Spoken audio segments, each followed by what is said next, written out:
बकेया प्राप्य प्रदान दाबी रे अवसरप्राप्त कर्मचारी धारणा। देवगढ़ पौर परिषदर 6 जन अवसरप्राप्त कर्मचारी निजर बकेया प्राप्य प्रदान दाबी नहीं पौर कार्यालय सम्मुखें धारणार बसिछन्ति। पौर परिषद में दीर्घ दिन कार्य गला परे संपृक्त कर्मचारी माने कार्यर अवसर नहीं। किछि कर्मचारी अवसर ग्रहण करिवार 8 वर्ष बीती जाइथिले मध्य सेमानंको पुराणा बकेया पाउणा मिली नथिबा अभियोग होइछि। आज्ञा आम आम छुट्टी पैसा ग्राजुटी लिव सैलरी ये पैसा गुड़ा सब पाइनु आज्ञा से आम अनशन बसीचु। आज्ञा 17 तारीख आम बसीचु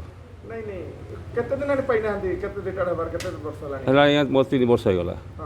एमाने सब होती 4 वर्ष 5 वर्ष 6 वर्ष भी अच्छा रिटायर्ड होती पाई ना आज्ञा कहले हाँ दबू कहते कि दौना कि सांत्वना पानी देखिए आमको खाली बोला सब करूँ आज्ञा हिंदी देवी भी कहले देले आउट हो गलु तापर सब फिर बसीचु आज्ञा देवी कैसे बसीचु आज्ञा कौन। अन्यपटे पौर परिषद निर्वाही अधिकारी कहवा कथा पौर परिषदर निजस्व आर्थिक पांठिरु ए कर्मचारी बकेया पाउणा पैठ करने संभव नुहे। एने नगर उन्नयन विभाग को अवगत करा जायछि। सेठारु अनुदान मिलिबा परे संपृक्त कर्मचारी बकेया पाउणा पैठ कराजिबो बोली कहिथिले।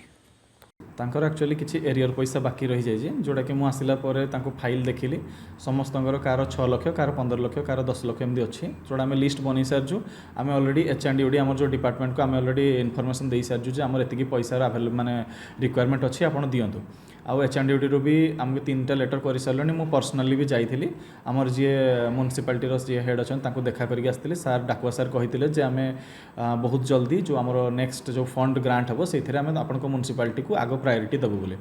इवेन जी आमर अकाउंट्स जो मैडम देखुं सहित भी मुझे फोन रे कथा होती और जो मैंने स्ट्राइक कर उपस्थित थे मैडम को लाउड स्पीकर मैडम भी कहले बुझे दिंतु आम 30 तारीख भितर चेष्टा करूँ पैसा देवाई आउ से कलेक्टर सार को भी मुझे कही आउ चेयरमैन भी कथा होता सहित से कहते आम पैसा मिलला पर उठू किंतु से कहते जेहेतु फंड ना 30 तारीख भितर पैसा आसिले जाके आम देबू।